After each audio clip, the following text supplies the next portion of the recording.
बलियापुर में इंस्पेक्टर टोंडे बहुत प्रसिद्ध पुलिस वाला था। उसे सब लोग बहुत अच्छी तरह से जानते थे।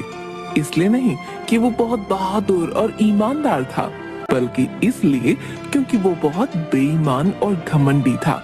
टोंडे एक हवलदार के साथ राशन की दुकान पर जाता है। ओ मंगतलाल, अरे बहुत शिकायत आ रही है सामान में, हैं? मिलावट करता तू, हैं? साहब ये क्या कह रहे हैं आप? हम तो एकदम बढ़िया माल मंगवाते हैं। हमारा सामान एकदम अच्छा है साहब। आप चाहे तो खुद देख लीजिए। ओ सेठ हो, मुझे इतना मत सिखाओ समझे। तेरे को पकड़कर जेल में भेज दूंगा। राशन में मिलावट करता है और मुझे सिखाता है। नाम भूल गए क्या हमारा? इंस्पेक्टर टोंडे, समझे? इंस्पेक्टर टोंडे। पर सर जी दया करिए, आप जो बोलेंगे वो मैं करूंगा। देख, अगर तू जेल गया तो तुम्हारा बहुत खर्चा होगा। वो मुझे दे दे, मैं तुझे छोड़ दूंगा। हम कर भी क्या सकते हैं? इस राक्षस का तो अब हर महीने का यही हो गया है। मंगतलाल टोंडे को पैसा दे देता है। अरे साहब, डर नहीं लगता? किसी ने कंप्लेन कर दी तो झंझोड़ कर। अरे झंझोड़ सिंह, तुमको पहले ही डिपार्टमेंट ने झंझोड़ रखा है। चुपचाप साथ रहो और मजे लो, समझे? मुझसे बहस कर रहा था। नहीं जानता कि पुलिस वाले से पंगा नहीं लेना चाहिए। मेरे पास इतनी पावर है कि किसी को भी आसानी से सबक सिखा सकता हूँ। क्या बात है साहब, आप तो बड़े निडर हैं। मुझे भी सिखाइए ना, कैसे लोगों से पैसे वसूलते हैं। मुझे अपना चेला बना लीजिए, झंझोड़ कर। तू अभी नया नया पुलिस में भर्ती हुआ है ना, मेरे साथ रहते रहते सब सीख जाएगा तू। टोंडे पुलिस की वर्दी का गलत उपयोग कर रहा था। अरे मंगलू, चाय समोसा दे, चाय एकदम कड़क बनाना। अरे मालिक, आइए आइए आइए आइए। गुड्डू, साहब के लिए 2 प्लेट समोसा लगाओ, गर्मा गर्म, और साथ में चाय। मंगलू अपने बेटे गुड्डू को चाय समोसे देने भेजता है। खा पीकर टोंडे जाने लगता है।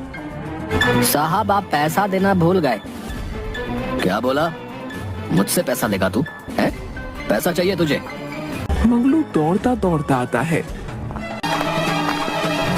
अरे साहब माफ कीजिए, इसको नहीं पता कि आप कितने बड़े साहब हैं पुलिस के। छोटा बच्चा है, माफ कर दीजिए। समझा के रख इसको, नहीं तो। हाँ हाँ साहब, हाँ मैं इसको समझा दूंगा। साहब के सामने झुककर ही रहना पड़ेगा। ठीक कहा ना साहब मैंने, झंझोड़ कर। और नहीं तो क्या, बड़ा आया मुझसे पैसे लेने वाला, सारा मूड खराब कर दिया। टोंडे सबके साथ ऐसा ही व्यवहार करता। ए बुढ़िया, तुझे मना किया था ना यहाँ सब्जी की दुकान न लगाने को। अरे बेटा, यहाँ नहीं लगाऊंगी तो कहाँ जाऊंगी? बहुत गरीब हूँ बेटा, दया करो, मुझे यहाँ दुकान लगाने दो। मना किया ना, तुझे नहीं लगा सकती तो दुकान। पर साहब, यहाँ पर सब्जी की रेहड़ी लगाने में कोई दिक्कत नहीं है, फिर आप इसे मना क्यों कर रहे हैं? झंझोड़ कर। डराना पड़ता है इन लोगों को, तब जाकर झुकते हैं ये। बेटा मैं बहुत गरीब हूँ, किसी तरह अपना पेट पालती हूँ, दया करो, बहुत दुआएं दूंगी तुम्हें। दुआ लेकर क्या करूंगा मैं? जानती नहीं मैं क्या कर सकता हूँ? चल जा, नहीं तो 1000 रुपए दे। सब्जी वाली दुखी होकर घर चली जाती है। घर पर उसकी एक अपाहिज पोती थी जो बैसाखी के सहारे उसके पास आती है। दादी, आप इतनी जल्दी क्यों आ गईं? क्या बताऊं बेटी, अब मैं वहाँ सब्जी नहीं बेच पाऊंगी। पर क्यों दादी, वहाँ क्या दिक्कत है? वहाँ तो बहुत से लोग सब्जी बेचते हैं और आप तो बहुत अच्छी सब्जियाँ रखती हैं। हम गरीबों का कोई सहारा नहीं होता बेटी। शहर के बड़े पुलिस वाले ने मुझे वहाँ सब्जी की रेहड़ी लगाने से मना कर दिया। वो मुझसे पैसे मांग रहा था, तभी वहाँ सब्जी बेचने देगा। मैंने कहा मैं गरीब हूँ, कहाँ से पैसे लाऊंगी? अब घर का कैसे खर्चा चलेगा? मैं तुझे क्या खिलाऊंगी? आप रोइए मत दादी, मेरी चिंता बिल्कुल मत कीजिए, मुझे बिल्कुल भूख नहीं लगती। चलिए दादी, हम पुलिस अंकल को बोलते हैं, वो हमारी बात जरूर मान जाएंगे। नहीं मेरी बच्ची, वो नहीं मानेगा।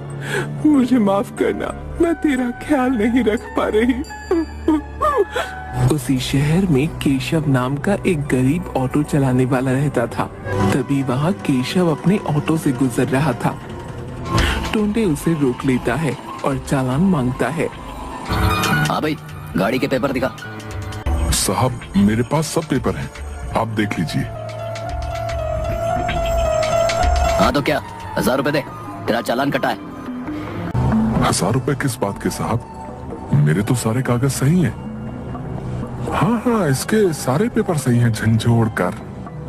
तुम चुप रहो। जो बोल रहा हूँ वो कर, वरना तेरी गाड़ी जब्त कर लूंगा। पर ये गलत है साहब, मैं क्यों दूं आपको पैसे? पैसे मैं नहीं दूंगा, ये आप लोग गलत कर रहे हो। टोंडे फिर भी केशव को शराब पीकर गाड़ी चलाने के जुर्म में जेल भिजवा देता है। इस तरह सब टोंडे से परेशान थे। यह हमारे गांव के जो इंस्पेक्टर हैं बड़े लालची हैं भाई, हर समय झूठे इल्जाम का डर दिखाकर हमसे पैसे वसूलते हैं।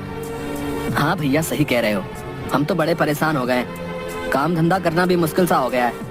अब क्या करें भैया, इनकी बात तो माननी ही पड़ेगी, वरना पता नहीं ये क्या कर दे।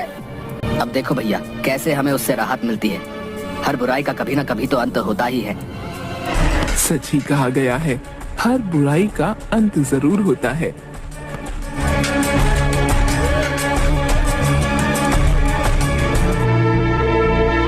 रिश्वत के पैसों से टोंडे ने एक कार खरीदी और अपनी पत्नी और बेटी को लेकर उसमें घूमने जा रहा था। अरे मालती, सुनती हो? देखो बाहर क्या लाया हूँ आज। अरे वाह, नई कार! क्या जी आपको बोनस मिला है क्या? अरे मेरी लाडो, इंस्पेक्टर टोंडे अगर चाहे तो हर रोज बोनस ले सकता है। तुम आम खाओ, गुठलियां क्यों गिन रही हो? कैसी लगी ये कार मेरी गुड़िया को? बहुत अच्छी है पापा, मुझे जू ले चलिए और आइसक्रीम भी खिलाइएगा पापा। हाँ, पर पहले हम मंदिर चलेंगे, ठीक है? ठीक है मम्मी, पर आइसक्रीम जरूर खिलाना। टोंडे मस्ती में कार चला रहा था। अचानक सामने से ट्रक आता है जिसका ड्राइवर नशे में था, बहुत तेज गाड़ी चला रहा था। ला ला ला ला ला, आज मौसम है सुहाना, दारू पीने का है बहाना। ला ला ला ला ला। टोंडे की गाड़ी का संतुलन बिगड़ जाता है, वो एक पेड़ से टकरा जाती है। उसकी बेटी को ज्यादा चोट लग जाती है। तभी वहाँ केशव अपना रिक्शा लेकर गुजर रहा था।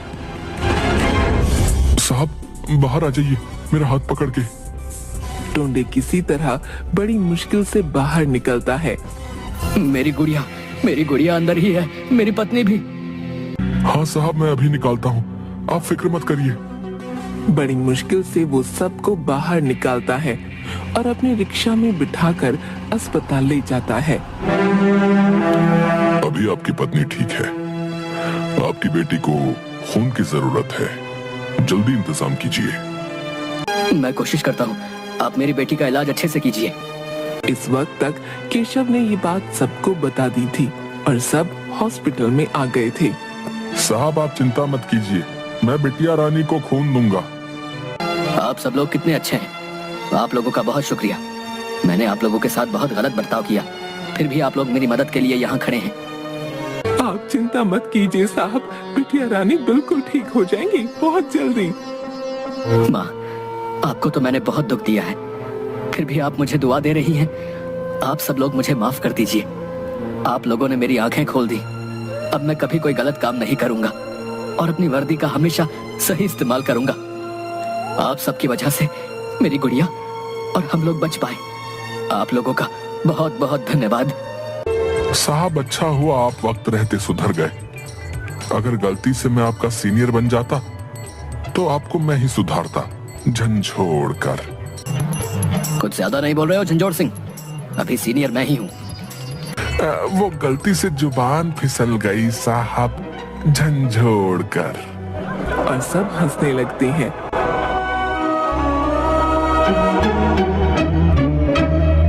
कुछ दिनों बाद टोंडे की बेटी भी ठीक हो जाती है।